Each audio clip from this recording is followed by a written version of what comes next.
Good morning and good afternoon to all those of you joining us in this virtual space today. We're going to go ahead and get started. We have a lot of great information to share, and I want to make sure we have time to get to all of it. So hopefully a few more of those will join us as we do this introduction.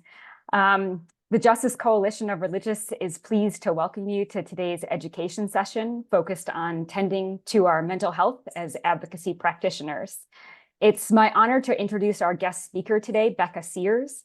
Rebekah's professional experience includes nearly 12 years of working for a faith-based nonprofit across Winnipeg, Canada, Bogota, Colombia, and Ottawa, Canada, where her responsibilities ranged from program support to educator, liaison with local level peace builders, to policy analyst and advocacy specialist. In addition to living and working in Colombia, Rebekah has also lived and worked in Rwanda and has visited projects and supported nonprofit partners in fragile and conflict-affected states in the Caribbean, Sub-Saharan Africa, and the Middle East. She is currently the lived experience specialist with the Canadian Mental Health Association. And as Rebekah's resume demonstrates, she possesses a great depth of wisdom and understanding of the world of working for faith-based nonprofits and the potential impacts on mental health that we may experience as advocacy practitioners. So I hope I speak for all of us gathered here today when I express how much we are looking forward to learning from you today, Rebekah. And I will now hand it over to you to lead us through this vital conversation, and I'll be happy to jump back in to help facilitate the question and answer period that will follow your presentation.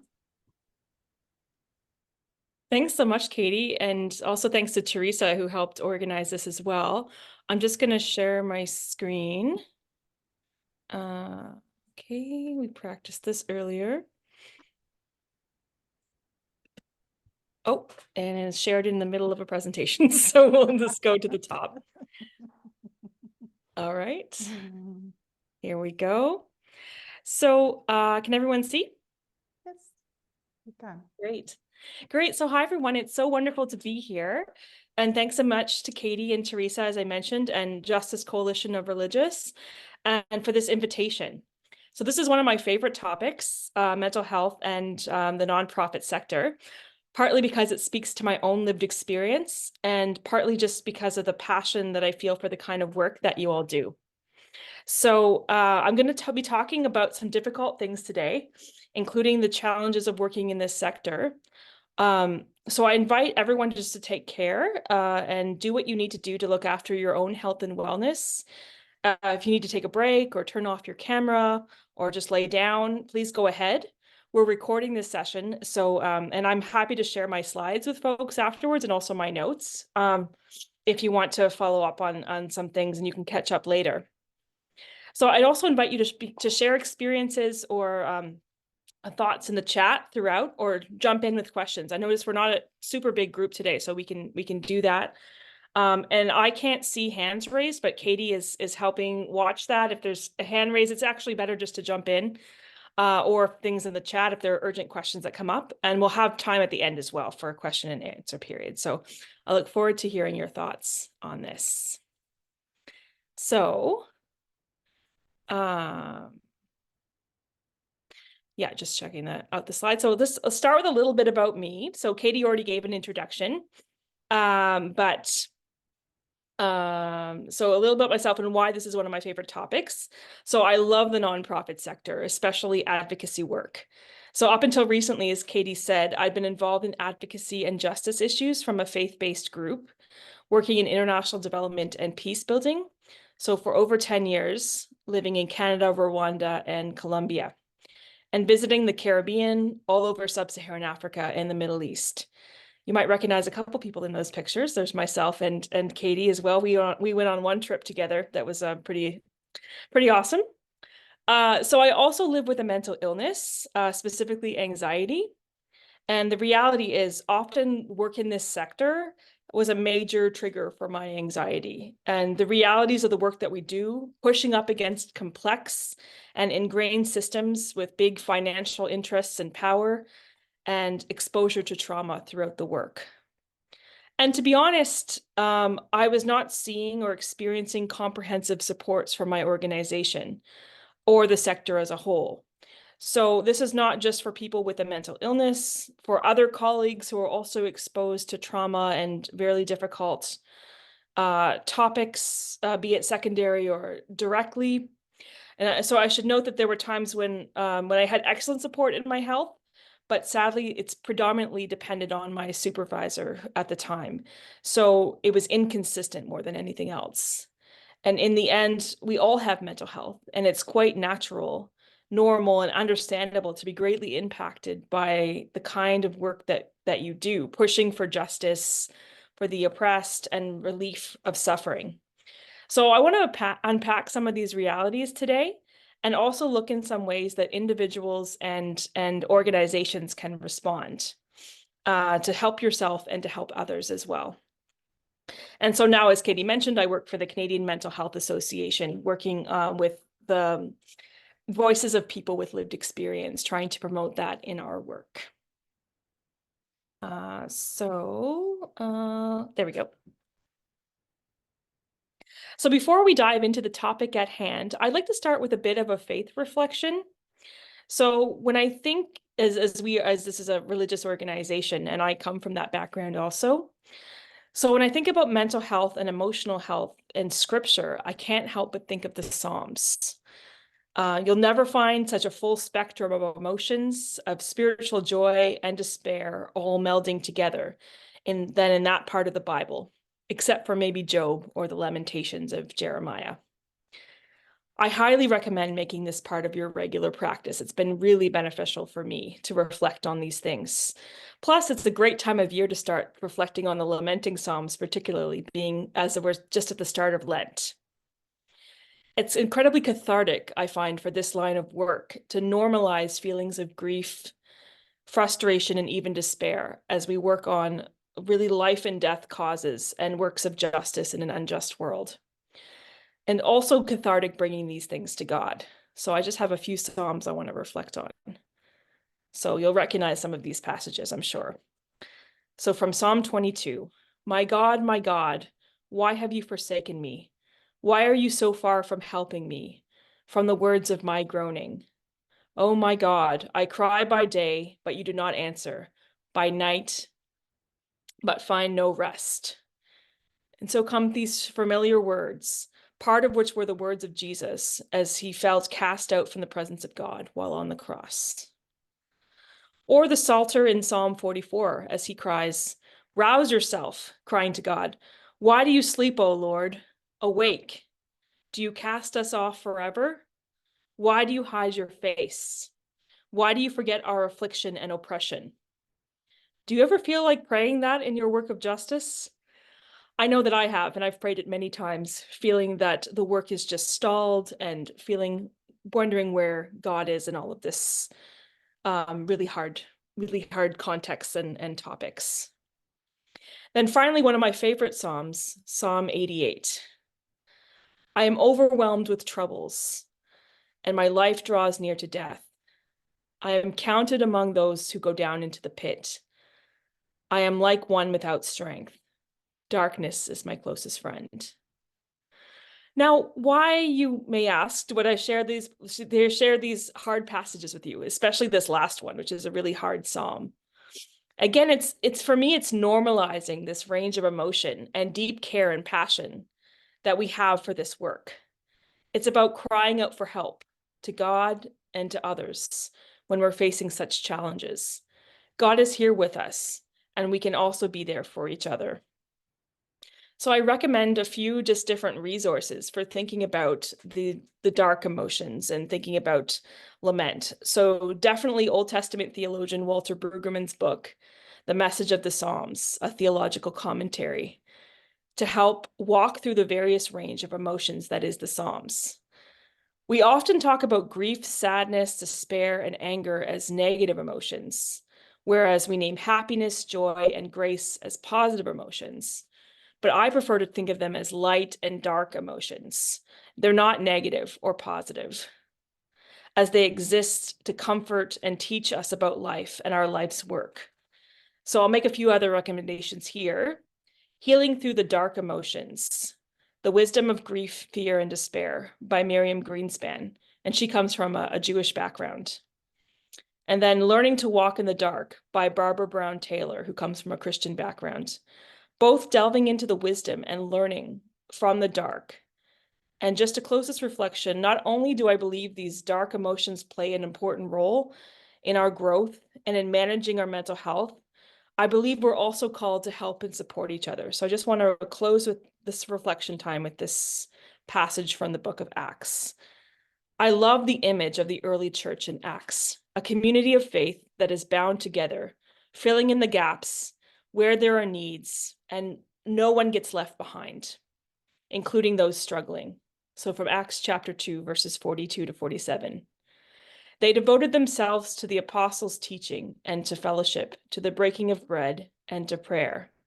Everyone was filled with awe at the many wonders and signs performed by the apostles. All the believers were together and had everything in common. They sold property and possessions to give to anyone who had need. Every day they continued to meet together in the temple courts. They broke bread in their homes and ate together with glad and sincere hearts, praising God and enjoying the favor of all the people. And the Lord added to their number daily those who were being saved. So just a thought about looking after each other as well through these difficult times. So moving on to the topic of the day, mental health in the nonprofit sector. I wanted to give you just a rundown on some mental health realities. So I'm based in Canada, and so is my organization, the Canadian Mental Health Association, or CMHA. So most of the statistics I'll share have to do with Canadian population, but I suspect the statistics are quite similar for the US. And in fact, I did a quick search on the NAMI website. I highly recommend it, the National Alliance on Mental Illness. And I'm seeing a lot of the same statistics. So they serve the US population.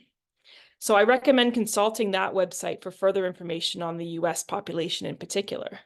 But these three things that I'm going to share are very, I believe, very common across our borders. So when it comes to mental health, the reality is we all have mental health, just like we all have a physical health.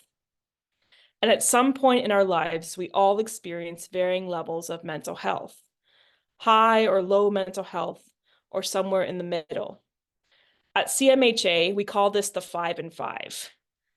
It compares, so the 5 out of 5 Canadians we would say have mental health. But that compares to the 1 in 5. So which is a number of people in any given year who will experience a mental illness or a significant mental health challenge. A mental illness or mental illnesses, like other illnesses, manifest differently depending on the person and also type of illness.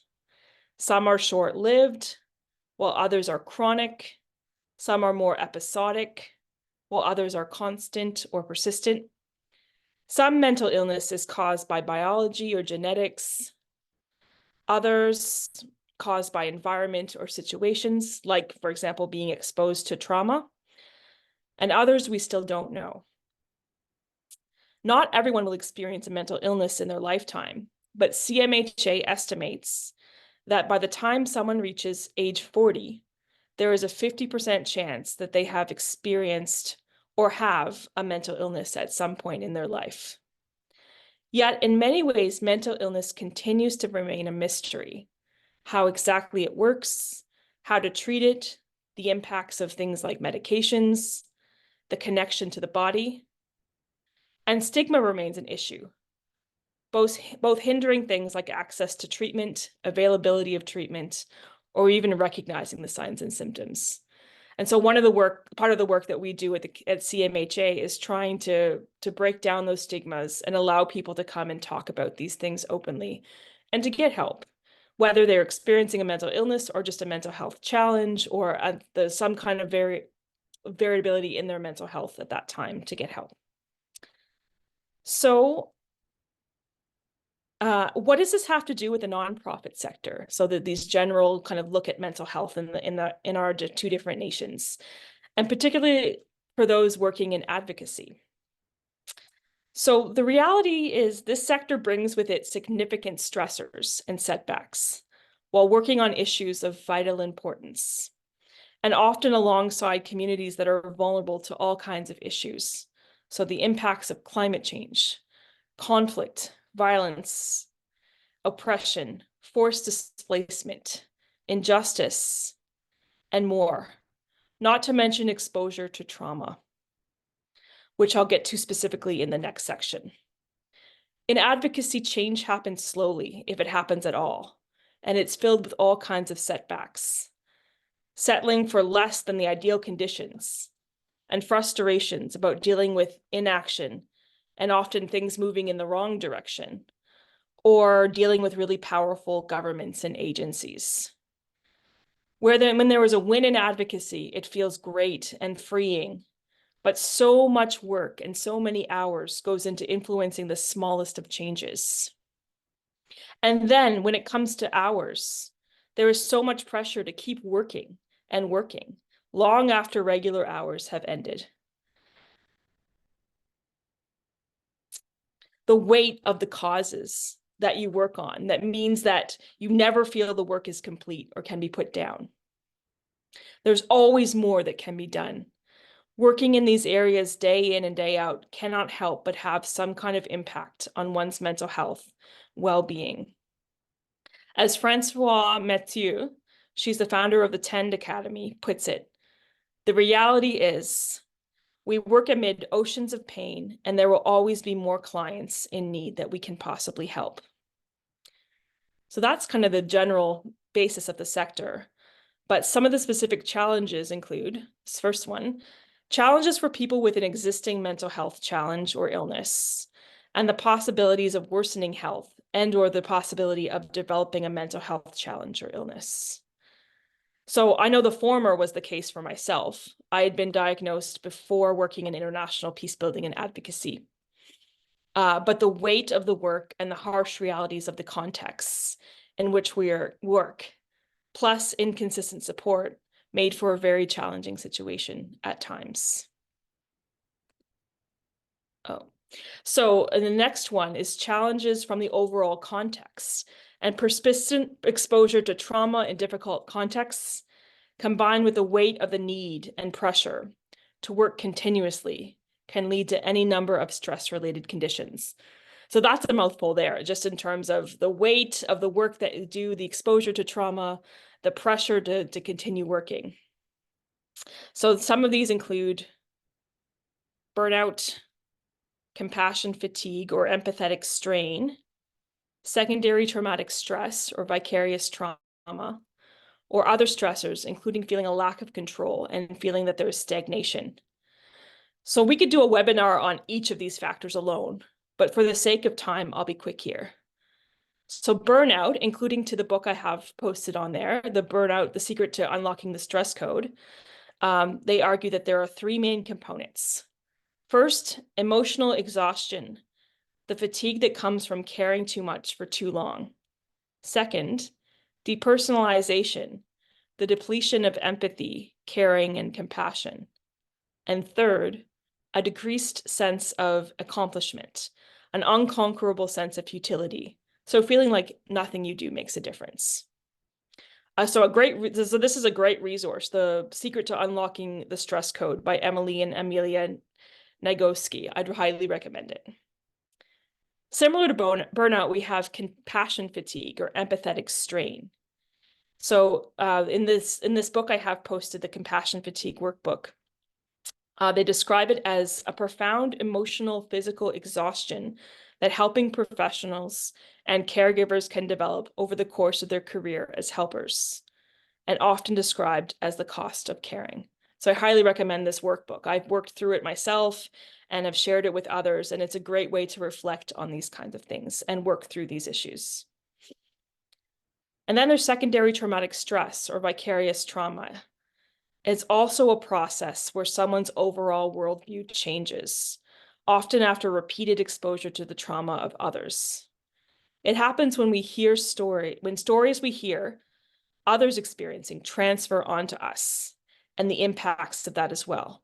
So I'll get more into that in the next section, as I mentioned, so stay tuned for that.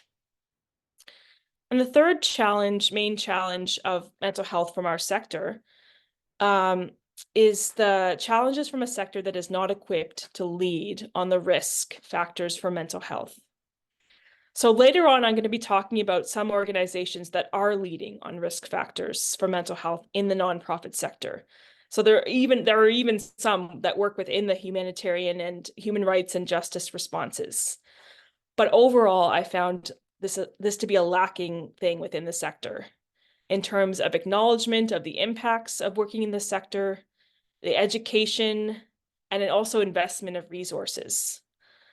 And a lot of the resources I've shared so far, including the Compassion Fatigue Workbook, come from other industries like healthcare, paramedic services, security services like police officers and soldiers or veterans, and other sectors who are also exposed to trauma from the above stressors that we've talked about. And these are often dubbed first responders. However, my question is, where is the justice and NGO and advocacy sectors in this whole thing? So anecdotally, a former colleague who was working on a master's project on trauma exposure in the nonprofit sector was speaking to the author of one of these resources above about the absence of justice-based NGOs. And the author agreed. The NGOs need to get on board, she said. So much of this is connected to trauma. So that's something that I've been mentioning above, and I want to get to now into more detail.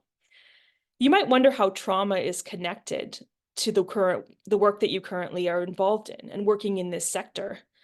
Well, I hope to clear up some of that in this section and outline some of the main characteristics of trauma. So trauma comes from the Greek word traumat, which means wound. And trauma is often referred to as an emotional wound, but that also has physiological signs. And there are all different kinds of ways people experience trauma. So a single event or cumulative trauma, or ongoing from continued exposure. There is acute trauma, where the impacts hit immediately, or post-traumatic stress, where the impacts can take days, weeks, months, or even years to fully manifest. There are also different kinds of trauma. There's childhood or youth trauma, which often manifests later in life. There's collective trauma that we feel as a group, including historical, cultural, and structural trauma. So slavery is a common example of this kind of trauma. Or take a look on either side of the wall in Palestine and Israel. There's intergenerational trauma over the span of centuries that very much continues today. And you also see in that context what happens when trauma is not addressed and continuing cycles of violence, which I'll get into in a little later. There's also secondary trauma or vicarious trauma, which I mentioned earlier. So this is especially common in the line of work that you folks are involved in. You're often working on issues of deep injustice, including structural injustice, and desperation. And on top of that, you're working to change often in seemingly immovable levers within a giant system, and that is the United Nations and all of the complexities therein. And meanwhile, you're hearing all of these different stories and contexts of people that are suffering. So Peter Levine, in his book, Waking the Tiger, Healing Trauma, talks about the stress-trauma continuum. So one big question is, how do you know when what you're experiencing is stress, and how do you know when it's crossed a threshold into trauma? This is a very important question for us when talking about the advocacy sector, because it helps us to understand that what we need to do and how we need to respond. And stress is something that everyone feels at some time or another. Not everyone will cross that threshold into trauma in their lives. Catherine Manning, a workplace mental health expert in the United States, claims that 6 in 10 men and 5 in 10 women will experience trauma at some point in their lives. And the key thing to remember, though, is that they are both natural responses to difficulties, both stress and trauma. And that people respond differently, a lot depending on what's going on. Trauma is a normal response and has a lot to do with what else is going on in your circumstances, what's going on in the background. And for Peter Levine, we cross the trauma threshold of the stress trauma spectrum when our ability to respond to a threat is overwhelmed. So we're going to get into what that looks like, what happens in your brain in a case of trauma when your brain is overwhelmed. So a trauma can come from any number of causes. It can be something you witness directly, something you hear about from a dear friend, or that you hear about in your line of work dealing with beneficiaries, people, program participants, general contexts, or it can even be an image that you see in the news. Trauma can be the experience of a slow-moving system in the midst of an urgent situation. There are all kinds of sources of trauma. So it can simply be compiling of grief on top of grief until you're not able to process anymore. This is one of my favorite cartoons to explain trauma. It's light. I don't know if anyone's heard of the Awkward Yeti. I highly recommend it. It's light, but also seriously gets at the issue. Trauma can be something that you've experienced, witnessed, or heard before, but for some reason, your mind and body are having trouble processing the event. You hear this happening a lot to journalists or humanitarian workers all the time, especially those covering disasters, be they droughts, typhoons, earthquakes, or even driven by conflict. Despite always being able to bounce back in the past, there is always a chance that it will be too much in the moment and it will hit you like this. This is where we talk about the fight, flight, or freeze responses when they come into play. I don't know if anyone's heard of that. It's a common emotional response, a way to describe an emotional response like trauma. It's where you perceive a threat, whether real or not, and you are forced to respond either by fighting or engaging the threat directly, fleeing or retreating from the threat, or freezing, being unable to respond. And trauma has all kinds of possible impacts, as you can see in this chart. Feelings of being overwhelmed, helpless, anger and rage, panic, anxiety, and the realization of loss. It can have release, crying and shaking, hyperarousal, and re-experiencing memories. But one thing that always happens is you see the clear line between the traumatic event and the physiological response. So the short video I'm going to show you will show us what happens inside your brain during a trauma, or when you flip your lid. And I think I didn't share my sound when I shared my screen, so I'm going to just stop sharing my screen and share it again with sound. Okay, I do share sound. Okay, there we go. So I'm just going to click on this video.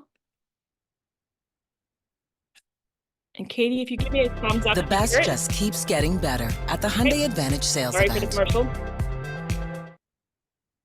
Wayfair presents All right. Rugs. Let's roll. Save big on 5x8s Okay. under 150. Here we go. One of the most rewarding experiences for me has been to study brain science and apply it to the experience of parenting. And the hand model of the brain that I use to teach parents is very useful to understand that.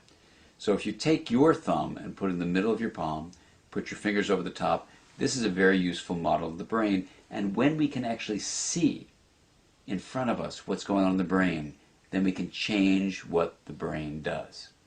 So let me walk you through very basically what happens in this brain and the structures in it. And it goes like this. The spinal cord comes up representing the wrist, and then you have coming up into the skull the brain stem and the limbic area, which work together to help regulate arousal and your emotions and the way you have a fight, flight, freeze response. These are below the cortex, the limbic and brainstem areas, and the cortex is this higher part of the brain that allows us to perceive the outside world, to think and reason. And this frontmost part of the brain, right behind your forehead, so the person's oriented like this, is actually the part that regulates the subcortical, limbic, and brainstem areas. This regulation is very important because sometimes We can have all sorts of things happen in our life. We're tired, we're exhausted, someone pushes a particular emotional button, and we can flip our lids.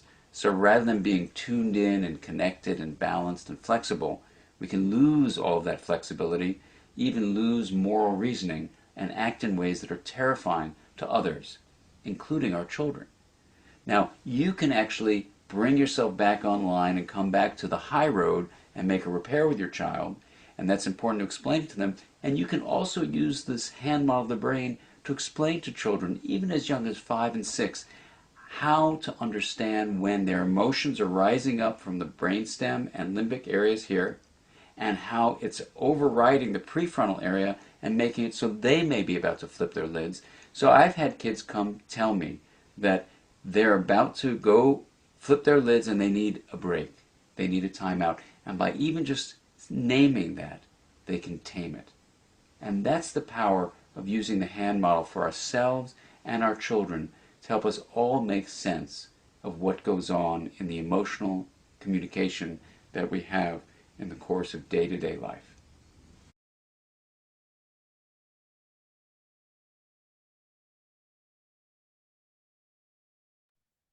Can you folks see the PowerPoint again? Yes, but I think you might be sharing your whole screen now instead of just the PowerPoint. Okay, I'm going to stop share. And I'm going to share it again. We're getting near the end, folks. Okay, I'm going to just share. There we go. Perfect. Okay, so that example, I really like that video because it talks, it's really simplifying the things down in terms of, and just normalizing this kind of reaction. So that's what happens to your brain when you are overwhelmed by a threat and aren't able to compute. So why is it so important to address trauma as it comes up? Well, for starters, trauma has significance. It can have significant impacts on the individual or individuals that have been exposed to the trauma, as we saw in that circle on the right, as we saw on the previous screen. But it also can have impacts on others. So trauma unaddressed festers, causing all kinds of risk individually and also as people or groups act out. So you see on the left-hand side, a trauma that's been unaddressed can lead to people acting out, and that impacts others. So dehumanizing others, developing a good versus evil narrative, attacking in the name of self-defense, justice, or honor, viewing violence as redemptive, all these kinds of things that if you think about, again, going back to the Palestine-Israel situation, you're seeing a lot of these kinds of things happening right now in terms of a trauma that's an intergenerational trauma that has not been addressed. And so it people hurt themselves as well as people hurt others. And so this can come as an individual level or can be felt as a society. So unaddressed trauma can really create cycles of violence and oppression on a wide level, as well as wreak havoc on our individual lives. And from the video, one thing he said near the end that really caught my attention was even naming it, you can tame it. So this takes us into the first step of responding to trauma and other mental health impacts we feel in our work. So starting to name and understand what's happening to us, being able to take a step back, take a time out, leave the room if you can, take a break, allow yourself to process what is happening. We can train ourselves to be on the lookout for the physical signs and pressures. One great way to do this is understanding your own window of tolerance. The window of tolerance refers to the energy that you have to handle and take on stressors in a given moment. So everyone has their own window of tolerance, and it changes depending on what's going on in your day. And so everything that happens to us in our daily life and work can impact how open or closed we are in terms of our window of tolerance. So I'm going to stop sharing for a second to show you something. Okay. Think of your window of tolerance as a glass of water. Here we have an empty glass. When the fuller it is, the lower your level of tolerance. So let's say like you're starting your day carrying a deep personal grief. So let's say a loved one is very sick and possibly dying. So this is how you start your day. So something in your personal life can really affect. And so we have a half full glass. So you arrive at work and you turn on the news. There's staggering new numbers of global refugees released in a new UNHCR report. Your glass gets fuller. Your glass gets a little fuller, and the next one is you make no progress when you're meeting with the Security Council Permanent 5 members in an NGO forum, and you're talking about the growing number of climate refugees and security issues therein. So it gets a little fuller. And then you have little luck trying to raise an urgent request within the seemingly endless UN bureaucracy. It gets pretty full. Okay, I'm going to spill some soon, but that's kind of how your window works. So now the window is very much closed. But then you have a rejuvenating lunch with a mentor. So you feel you can take a sip of water. It kind of opens that window of tolerance. You have a successful meeting with a member state's office on a new issue, and take another sip. And it opens it even more. And then just keep going like that, thinking about the different actions that are happening in your day as filling up or emptying your glass. Here, let me share my screen again. So this brings us, this is a segue into the last section that I have. It's talking about what can we do about it? So I want to talk about individuals and then organizations. So I'm going to list a number of possible activities and techniques, but I invite you to think of others that you found helpful. You can share them in the chat, or you can think about them for the comments, a question and answer time. So a great first step is awareness and education. So learn about your mental health, learn about mental illness and the impacts of trauma. So do a training together in your office or on your own. Read and journal on your own. I highly recommend the training I did, which is called Strategies for Trauma Awareness and Resilience. That's the STAR program. And it's something that's offered at Eastern Mennonite University, which is in Virginia, in Harrisonburg. And they offer it both online and in person. And I did it online, and it was very, very helpful. So there's organizations in Canada like mine, the Canadian Mental Health Association, that offers training in psychological safety and awareness in the workplace. And I'm going to talk a little bit more about the workplace later on. And also I'd recommend checking out NAMI to see if there's any trainings and resources there from the US side of things. And I'll touch on Mindshare Partners in a little bit. But next, I recommend practicing resiliency. So resiliency is sometimes a term that's been thrown around to just be resilient, or let's be resilient. It's thrown around too much for my liking, but it's thinking about resiliency for me is trying to help ground yourself in the things of your identity, the things that make you you, the things that keep you tethered. So they're not, when you feel a little out of control, you can rely on those resources. So one thing is to do a resilience map, like the one on the left. So you map out who are the key relationships, key organizations, key communities and societies that you belong to that help keep you grounded. So I was looking at my own map the other day that I did. This is part of the STAR training that I did, and I found I think I found Katie's name in the close relationships column as someone who has helped me be grounded over the years. So equally important. So to being aware of your mental health triggers, the stressors, any triggers that you have for trauma, is mapping out what keeps you grounded. So another map is the wheel that I have on the right. And so it's a simpler version of the one on the left, but looking at myself in the middle of my life, okay, what are the different, so you can draw a flower also with different petals, and what are the different things that keep me grounded. So I just put for myself, my faith and God, family, friends, and my puppy, Rosie. Being in nature is another grounding thing for me. And then holding on to my vocation, looking at the work of justice. So, and then in addition to mapping these things out, actually lean on these things and rely on these things to help keep you grounded. The people, the activities, the connections that you have, the society that you're part of that makes you who you are and keeps you on that, that grounded perspective. So third is practicing self-care. And now this has become kind of a punchline as well. It's a resiliency. So the hashtag self-care, it's often been reduced to taking a bubble bath or getting your nails done.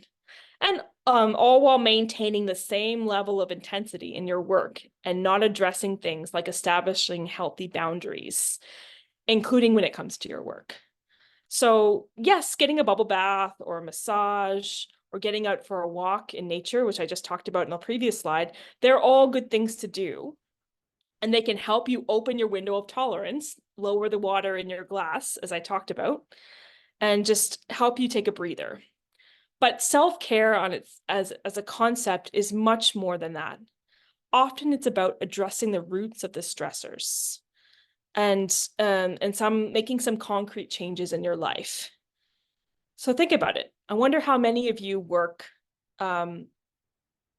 weekends or evenings, or more than the actual hours in the day. I challenge you to think about your own level of work, what you are filling your days with. And I'll give an example of something that I did. So in my previous work, it was my job to follow the news closely. And it can be a really hard task, especially if you miss a day or two and having to catch up. And there's so much going on in our own backyards as well as around the world. So one thing I did was set a boundary around the news. I rarely, if ever, checked it on weekends or evenings, but filled that time with other things. And I'm also careful about what I read or watch, asking myself, are these life-giving things for me? Or is this something that's just triggering my mental health issues or my trauma? And what can I read instead? And some of this, I'll say, will require support from your leadership in your organizations as well. I'll get to that in a bit in the next section, but it's really important that you feel supported in your workplace to set healthy boundaries while still doing your job. And there's also Sabbath. So my pastor just led a session on Sabbath the other month, and it just really stuck out to me. I felt really convicted. Am I really taking a full day to rest, relax in the presence of God, be with friends and loved ones, and not do any work? Many of you are working with religious organizations and in churches, so Sundays don't always work as a day of rest. But what about Saturdays or Mondays? Rest is not just necessary for us, it's also a commandment. And then finally, on the same page, seeking mental health services like counseling and other kinds of services. A lot of us carry heavy burdens and are dealing with all kinds of issues. Everyone has different needs or outlets. But I can't speak enough to the impacts that counseling and accessing mental health services have had on my life. And many of these services are private and require extra cost, but many organizations offer support with that, and they can always do more. So the last section I'll talk about is what can organizations do? And so speaking of what organizations can always do more, I want to talk a little bit about what organizations can and should be doing to support you in your mental health. First, our organizations need to recognize the impact of working in this sector. Many organizations across many sectors offer some of the same supports I've mentioned. Help with counseling, and in Canada we call it Employee and Family Assistance Programs, or EFAPs. I don't know if you have that also in the US. But it's a package where they're offered multiple kinds of counseling, from legal support and financial advice to mental health counseling. And it's a good thing. And I think the minimum organizations can offer. But my argument is the minimum might not be sufficient for sectors like this one, where staff are regularly exposed to trauma, either directly or indirectly, and often working on life or death causes. The sector also attracts helping professionals, people who see it as their vocation. And organizations need to do better to support their workers in the field. And beyond this, things like mental health challenges or mental illness or trauma, how is psychological safety level in the office? So I didn't actually put this into a slide, but I can share it with you. The Mental Health Commission of Canada and my organization, CMHA, recognizes 13 factors of psychological safety in the workplace. So some have explicitly to do with mental wellness, but others are things like managerial dynamics, the ability for people to provide input into their jobs, the transparency of an organization in decision making, and a whole lot of other things.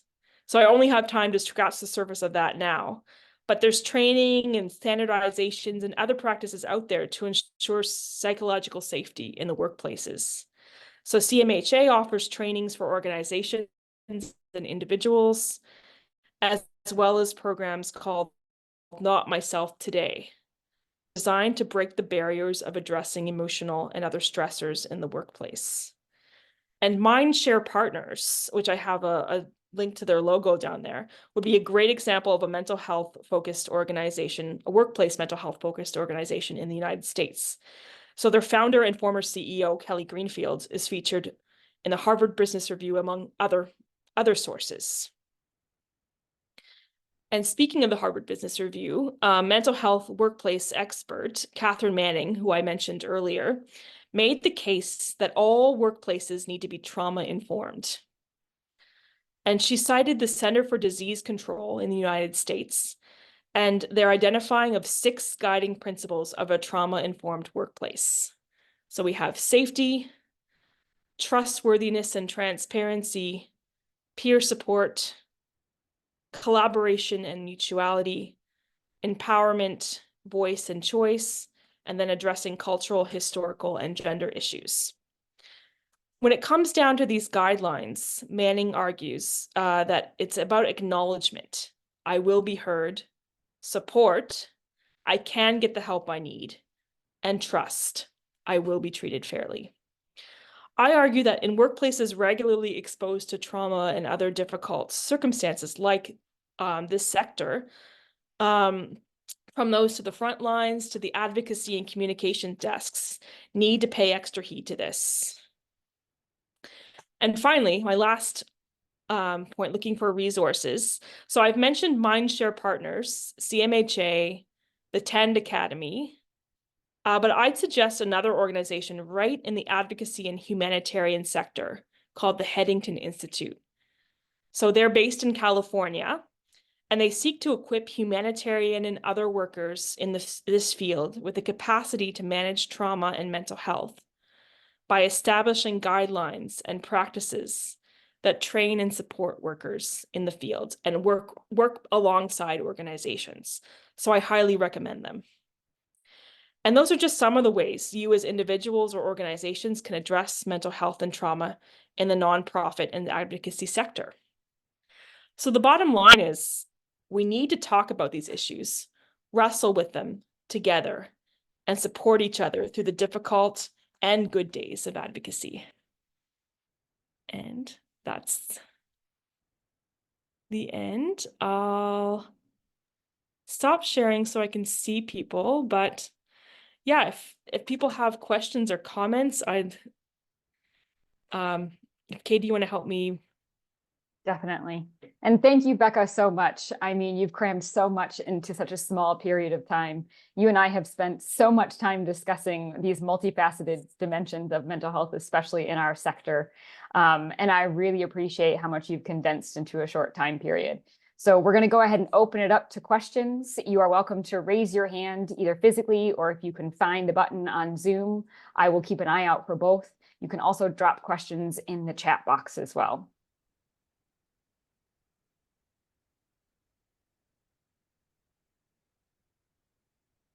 I hope I wasn't talking too fast. I like as Katie said, there's a lot of material to cover. So as this group knows, I'm 10 times worse at that than you are in terms of talking too fast.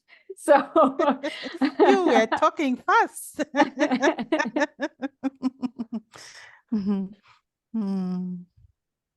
Yeah, if no one else has a question, I'm happy to kick us off. One thing that I really appreciate that you brought up was the secondary trauma, because I think traditionally we've kind of felt like how am I feeling an impact of something if it's just hearing somebody else's story? But throughout my own experience traveling around the world, and also part of my job being a consumer of the news, I really recognize what an impact that's had on my mental health.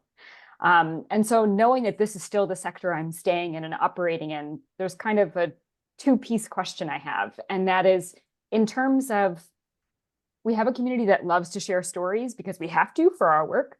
But I also think it's an unloading when we have information and need to share it with someone. So how can I better set boundaries in terms of, let's say someone wants to share a video and it's something that I know I can't handle, or if someone wants to, on a weekend talk about a really tough justice problem and I don't have the capacity at the moment to take it in. So that's the first question is, how can I articulate needing a boundary in a very kind way?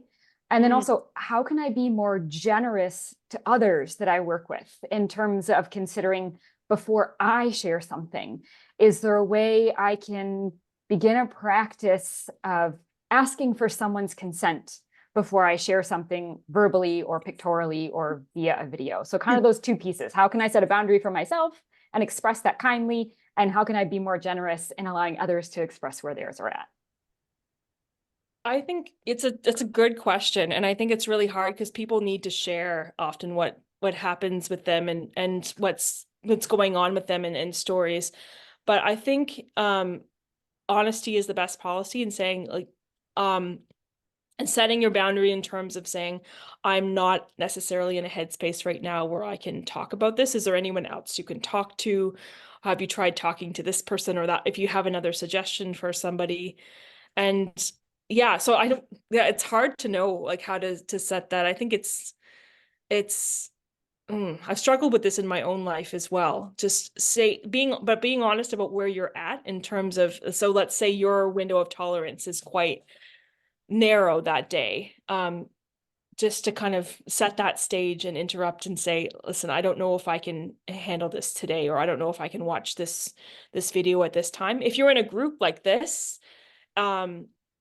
I think it's easier to walk away. If you're one-on-one, then it's a little harder. But I think, yeah, just speaking your truth, and in a gentle way to say, like, to honor the person's experience and maybe make a suggestion of someone else they could talk to, or a counselor, or that sort of thing, and just say you're not in the right space. I don't know if that makes sense, Katie. It's a hard question. I think the other one is a little easier because it's the control is more in your court. So the compassion fatigue workbook has a section on, I think they call it smearing, which is kind of if you're sharing a lot of heavy details about something, they're warning you in terms of sharing those details, and of being conscious of that, and saying, so at the beginning of this presentation, even just saying like, I'm going to be sharing a lot of difficult things. If people need to take care, if people need to,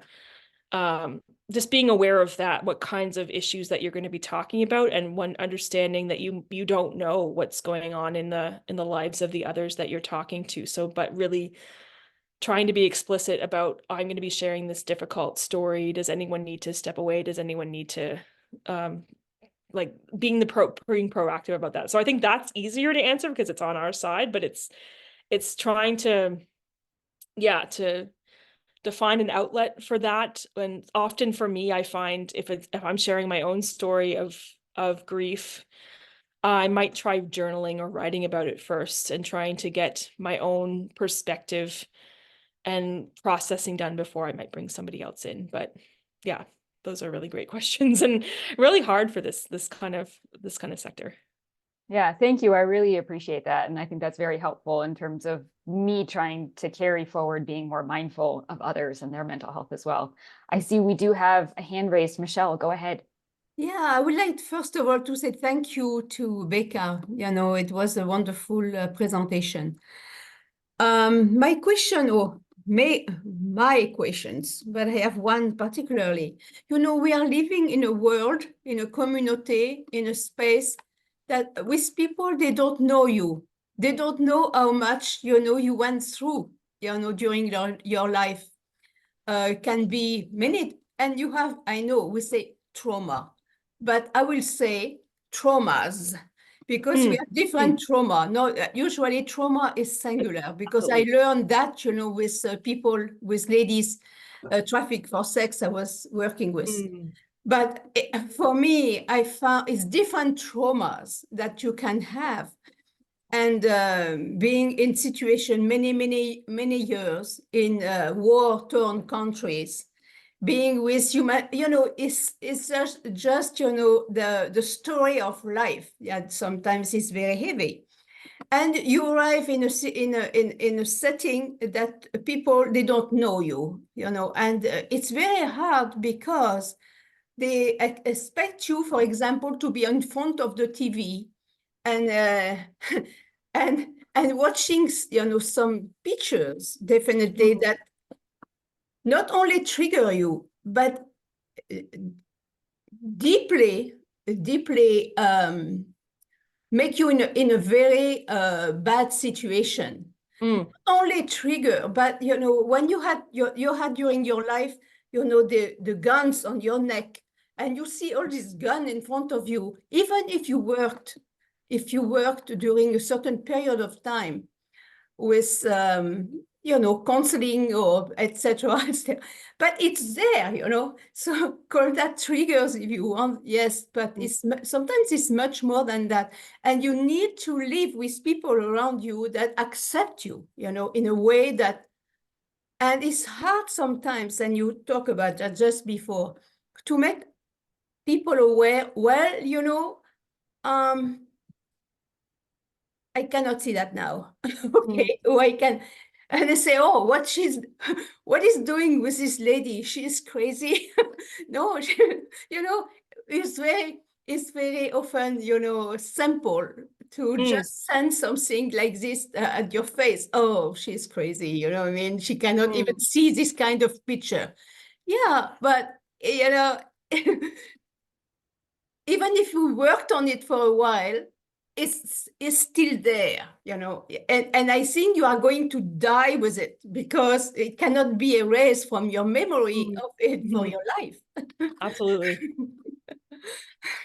Yeah, no, I can definitely relate to that in terms of being like, so Katie will know this, and I won't say her name, I won't put her on the spot, but my former supervisor is on this call too. And so I remember we talked about, so for me, going on trips was difficult in terms of, we're going to see a lot of different projects and situations and very difficult circumstances. And so I remember my supervisor said to me, like, it was a way of, and I'll say, not to embarrass her, she was one of the people that was very supportive of my health throughout. So when I said that I had inconsistent support, she was one of the really good ones. And so I was really anxious about going up on a trip, because I had just kind of come out of a hole of anxiety and depression, and getting help from my counselor on this. But I was really nervous about going on a trip. And so her approach was, what can I do to support you and help you make it possible for you to go? And so we brainstormed, and we came up with, okay, I'm going to approach somebody else who's traveling with me, just one person. Like you say, it's hard to tell everybody, but approaching one person, and that person happened to be Katie, who I was traveling with, and just gonna give them a heads up that I might need to step away, I might need to process, I might be crying. It's those kinds of things. And so then in the moment, I can say, I don't even have to say anything. I can just kind of give a signal and say, I'm needing to step away, or I need to miss this next meeting. And there's no these questions, there's no, like, what's wrong with her type of thing, when you have somebody that's there that can help you with that. So it's often you have to, it's to being proactive like that has been really helpful for me. And so I found that, so and on different trips, that was Katie, and then that was other people on other trips. And I just went on a trip last year to I was in Zimbabwe, DRC, and Rwanda. And DRC right now is just in the midst of constant conflict, the eastern part. And yeah, I had a good conversation with my travel companion and we were able to support each other. It's sometimes you have to tell people in advance, and that actually for me, that's been a huge relief of a burden. And then you can rely on that person to let others know, she's missing this meeting, or it's okay. Don't it's fine without having to go into the explanation when you're in that moment. I appreciate you sharing that, Michelle, because it's a challenging part of the work thing, but yeah, I find being proactive has been really helpful for me. Thank you, Becca, so much, especially in sharing your own personal experience to really help us understand and contextualize this. I see Winifred has her hand raised, but there's also a couple questions that have come into the chat box that I want to make sure we don't miss. There's a great one from Sumita. Do you want to turn your video on and ask it yourself? If not, Sumita, I can go ahead and I can read it out for you. It's fine. Yes. Thank you, Rebekah. Congratulations. I appreciate your presentation. I was just thinking in terms of life teaching us lessons. So from your own experience, as you shared with your own personal experience, you shared now the sharing brought a solution to you. So if I ask a question, so very often deep within us, the life has taught us lot of lessons. So in a way, I accept myself. I choose to love. So I just want to ask you, if I ask you to choose, sharing helps or inward being, meditation, silence, discovering from within, you find a solution? Just your experience. Oh, I really feel both have their place. Both sharing and also in reflection and introspection. But I'll share, I think sharing though is, for me, I would put first. And part of that is when I came to my own rock bottom, would have been back in 2015, where I got to a point where I was not able to function well. I had not been sharing this openly with friends and family. I've been calling hotlines and other things as a way to deal with that situation. And I remember the day that I called my dad and I just said, I don't know if I don't know how to function anymore. I don't know how to get through this. And from that moment, just having the loving, supportive family, and I started opening up more to friends. And so it opened up the opportunities, and people come out of the woodwork. There's all kinds of people that, we all deal with different stressors and different mental health challenges in our lifetime.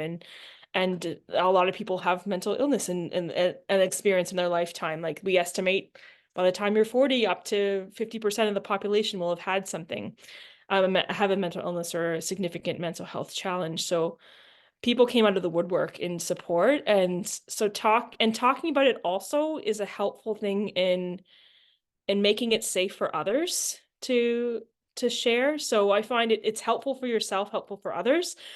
I am a huge fan of the retreats as well, silent retreats. I've done several with Jesuit groups here in Canada and found that incredibly helpful as well. But I don't know if I would have been able to do it if I hadn't already progressed so well. So it's in kind of maintaining that. It's more of a maintaining, and then but the sharing was the thing that helped me first, I'd say.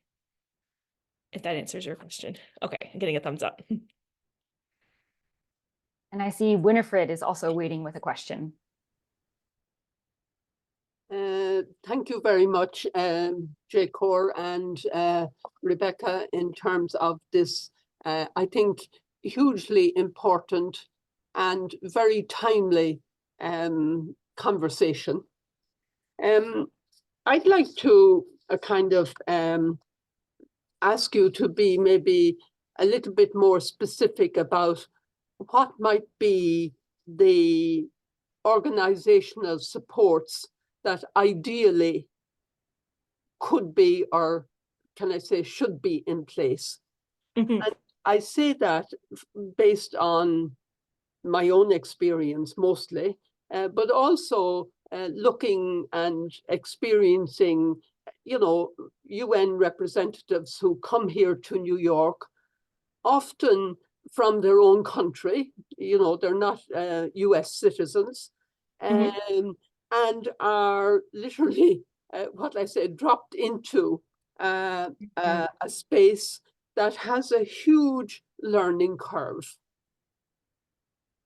Because most of us, and I myself, I'm not a policy analyst.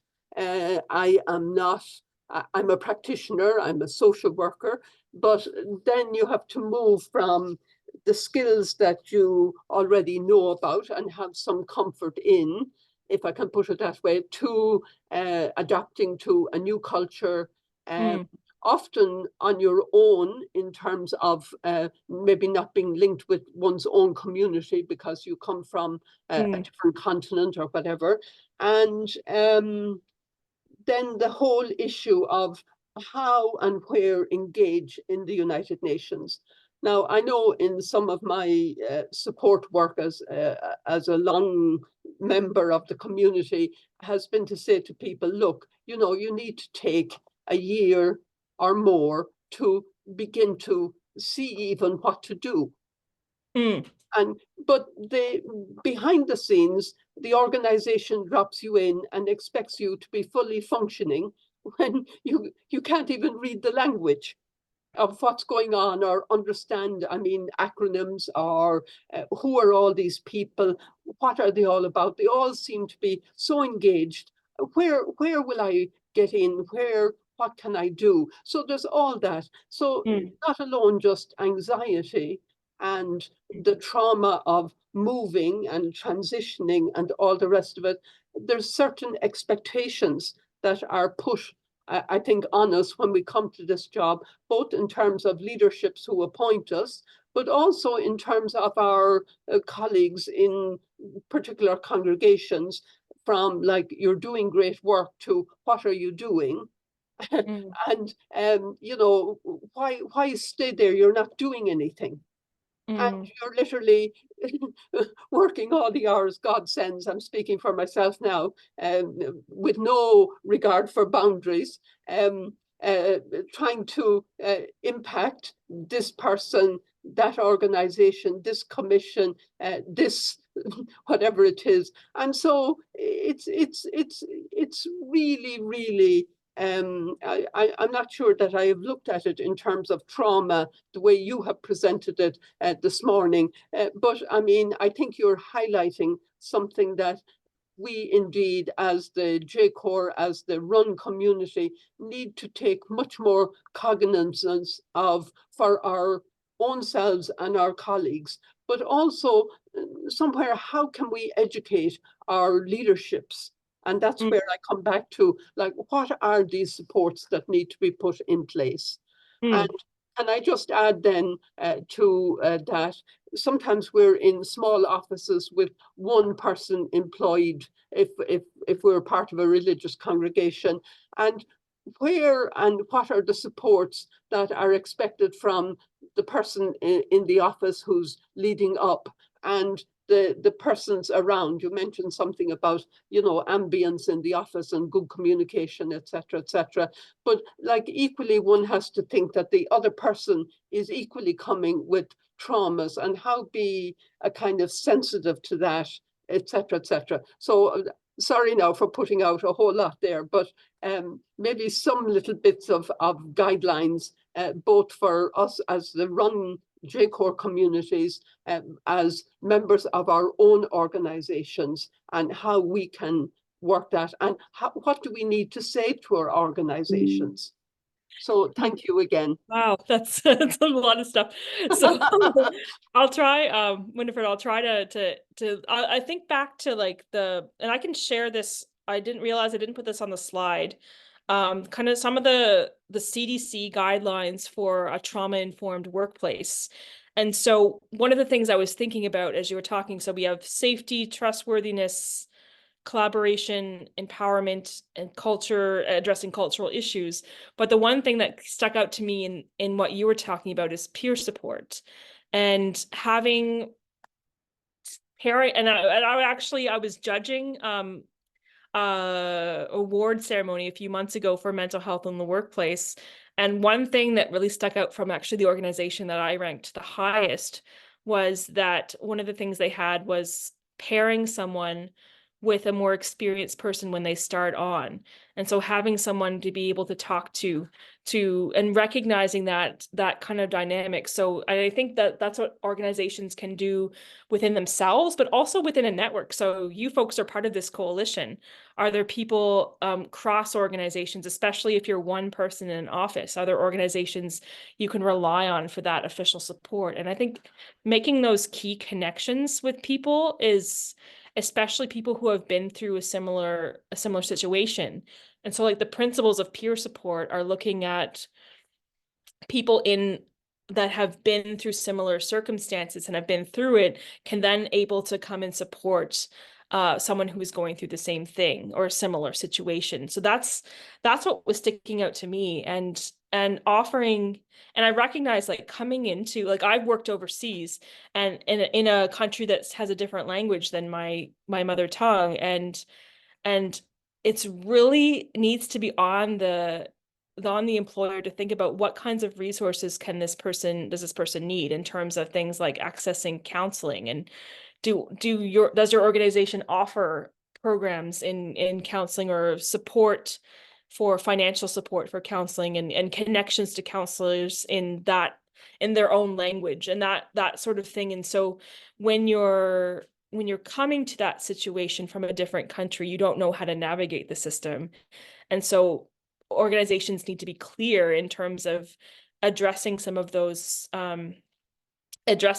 issues, and also what are the different supports that are out there, so people know what they have access to. Even people from organizations that are working in their own country, it's not always clear what all the benefits are and what the kind of and how you access those benefits. So I think clarity and support, and one of the best ways you can do that, I think, is through pairing people with someone who is more experienced in the sector, in the organization, that can really empathize and walk with that person. I'd say that's some of the biggest things you can do based on what you were sharing, Winifred.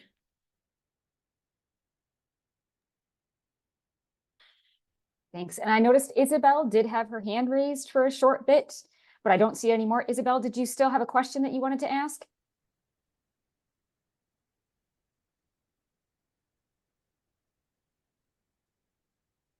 Yes, I have it, but my microphone is not working well.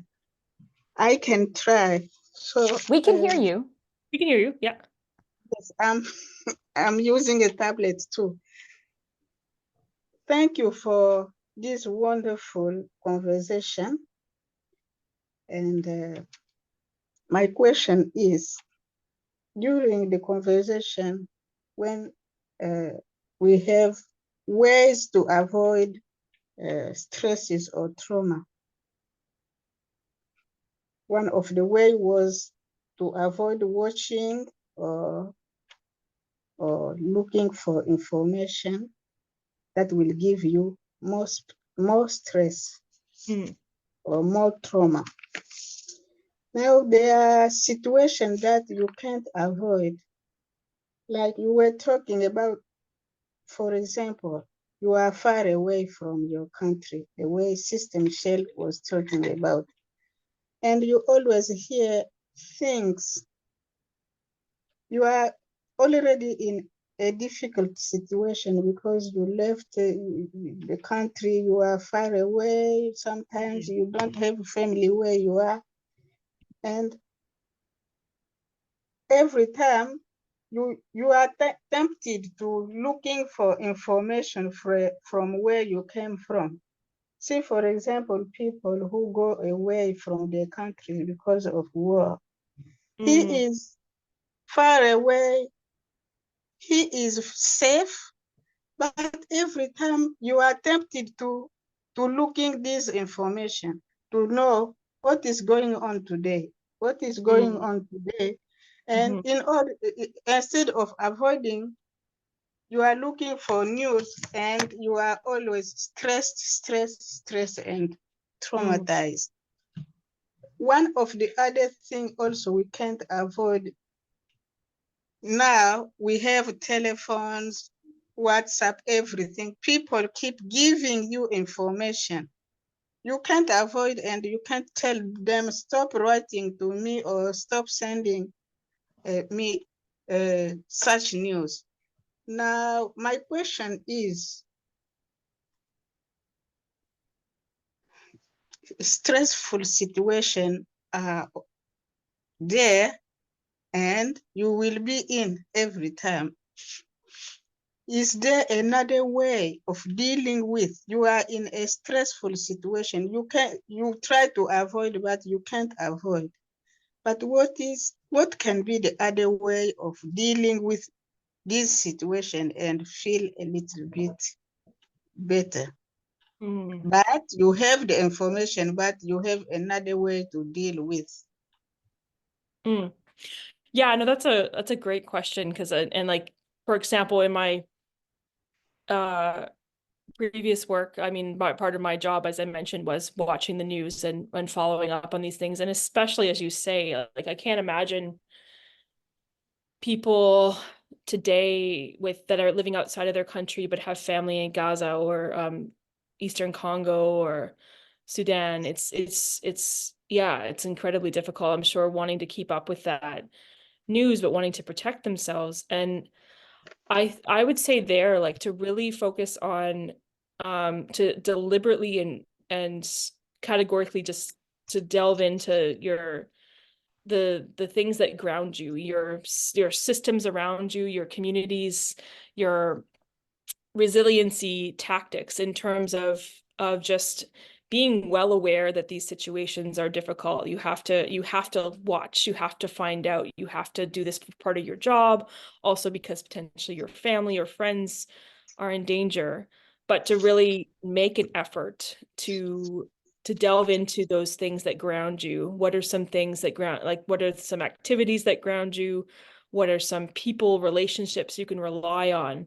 So, like, I find, like, counselors, for example, most counselors have their own do counseling on their own, because they're dealing with all kinds of information that are coming through their clients, and some of it's really difficult, and having to process that. And so they process with another counselor. So it's taking the time to really to think carefully through those different factors, and what are the ways that you can seek resilience. I guess that would be the thing I would say, because like you say, you have to, in situations where you have to, we have the privilege often, living in North America, we can turn off the news, and that's a big privilege.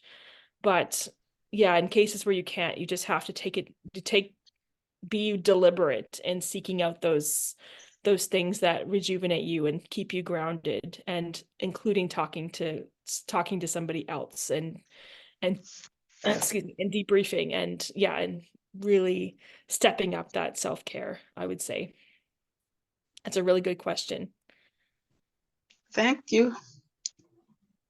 Thanks for the question, Isabel. And I just want to note the time. We have less than 10 minutes left. So I believe Teresa has a question, and then Marie has raised a point in the chat box as well. So perhaps we'll take Teresa's question and Marie's, and then we can wrap up.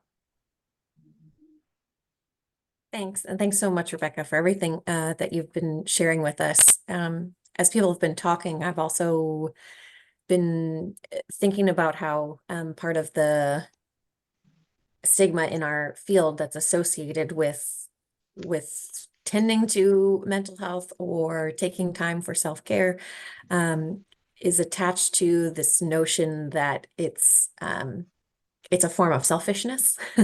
It's taking away from your service to others and serving only yourself. And even where, that's not been articulated to us, I think the feeling is kind of in the atmosphere. And so I've just in listening to people speak, I've started to come to the image of kind of, we often talk about a lot of our work being about doing a lot of planting, and then once in a great while, we get to harvest a little something. But we forget entirely about the piece of with the agriculture image about all the work that has to be done just to prepare the soil for planting to even be possible, for there to be a place to plant, and for the soil to be viable. And no one in the act of planting would say that's not part of the work either, and that it's not part of the service. So I guess my question is just around how would you suggest, or how have you heard helpful reframing of self-care and tending to mental health as forms of service? And on kind of a separate note, what do you see as the role of creativity in terms of thinking about the different media through which we both kind of receive information, process information, and also how we allow others to communicate to us, like with questions about storytelling. We're often all about words, but could we find ways to be more open to other forms of storytelling that would cause less trauma or be easier for both parties involved in the exchange? Yeah, that's a good questions. Yeah, I think a couple images come to mind, and in terms of service, you can't pour from an empty cup is one. And when your own cup is empty, then or in this case, the example with the window of tolerance being full, I mean, there's no room for you to act, and you're likely not doing anyone any good in that situation. And so it's to help you be better, or you put on your own oxygen mask first before you help someone else. And I think it's being able, and not that we're just built to be refreshed so we can be drained again. I think it's just an important step. And one thing I was thinking about was in Jesus' ministry, he often took time away to go and pray. And he's surrounded by all these crowds of very high needs people, and that are hungry, that are sick, that are desperate. And he takes time to go and pray and refresh himself and keep himself grounded in his own vocation and ministry. And so I think that's what I would share about that. I think it helps serve people better if you are able to be healthy yourself and take that time. Yeah, and sharing stories. I think one thing like to think about is like you see images, and I think my old organization did this really well in terms of sharing, looking for elements of hope within a story. And I know it's not always possible in a lot of these cases, or it doesn't seem possible, but framing, like remember, I don't know if you know those commercials with the sponsor a child and the children are all covered in flies, and it's really sad. It's kind of looking into that, but then it's you don't want to take away the agency of people, because people's lives don't stop when they're living in a time of crisis. People continue to get married, to have children, to live their lives, to in situations of forced displacement, and so it's not, their identity is not tied up in just that, in their circumstances particularly. So it's like thinking about what are the hope elements, what are the elements that they're like thinking about the whole person story. And I think that kind of grounds it more, thinking of image of God, and the people that we serve and people that we can interact with are all created in that image of God and have that dignity. And so focusing on that side of things rather than just the hopelessness, I think is something that would be like helpful in terms of maybe lowering trauma or exposure to trauma. Thanks, Becca. I can tell what you're sharing is really rich by the amount of comments and hands that are being raised. So I see that Jane has her hand raised. So perhaps, Jane, you can ask your question, and I'll also bring up the other two questions in the chat box, and then maybe you can take them all as sort of one last chunk. Is that all right? Yeah. Okay. Go ahead, Jane. Yeah, this is not a question, but a response to Teresa, because I also had the same question before. How do you balance, taking care of yourself at the same time that it is not selfish?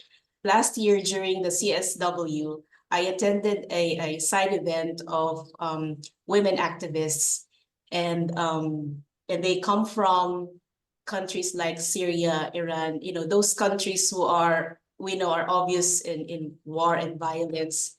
And most of them are, I don't know now, but most of them are in exile even. So they shared about how they continue their advocacy for the rights of women while they are in exile. So for me, they are like hardcore, women activists. And so they gave their input, and the last part of their sharing, one of them talked about self-care. And I was floored to hear from her that, being a hardcore activist, that for her it's important, self-care is important. And she said, because self-care is also political. So that remains in me. I love that. So it's not only for self, but it's also political, so that you can continue what you're doing. So that remains in me. Thank you, Jane. And I think that really drives home how this kind of educational journey that we're all on about our mental health is something that happens in community, and we all have something to contribute from our own experiences. So I just want to raise the last 2 points that we had in the chat box. I want to make sure that we get to everyone. Marie had inserted comments saying she's appreciating that you invite those engaged in justice matters to take into account the mental health issues when it comes to advocating for categories of people. But how should we proceed when policies like those about medical assisted death come from the government? I find this issue too complicated and complex.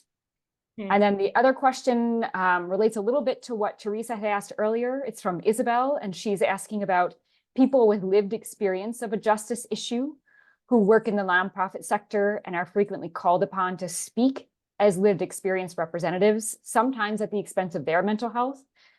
How can we find a better balance between wanting to highlight their stories or share their narratives and caring for their mental health, other than just simply relying on them to assert their own boundaries? No, great thoughts. And actually the medical assistance in dying is a huge issue right now in Canada. And actually the government decided to delay the adding mental illness to that list of possible reasons for accessing MAID. And it's something that CMHA really praised. And part of that has to do with the fact that the systems are not in place proper systems are not in place to support people's mental health. I mean, Canada, we talk about universal health care, but it's not, because we don't include mental health in that, and mental health services are often private access. So it's really a very complex issue across the spectrum. I know for myself, I personally really cringe at that possibility of, like, in terms of mental illness, because I know that there is recovery, and I've never been in a situation. I actually have been in a situation, but it's I know that you can come out of that. And so it's I don't know really what to say, except it's just very complicated, and we need to keep praying and talking to others about that, and really looking for supports and structural change to our governments. Our governments want to bring this kind of thing in. Well, it's like, what kind of structural supports are there for people that are struggling with mental illness as well as other things?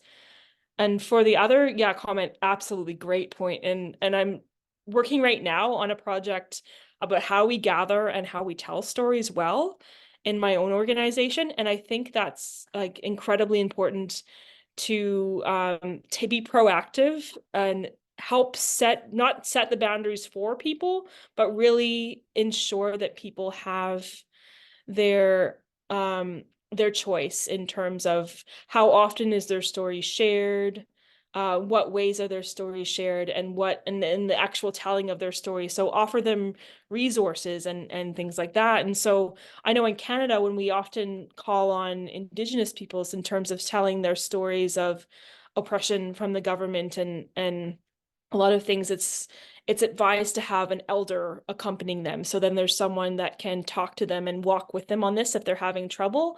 And I think things like that, putting things into place and having those resources available for people when they need it. So having, offering to support them in counseling, offering to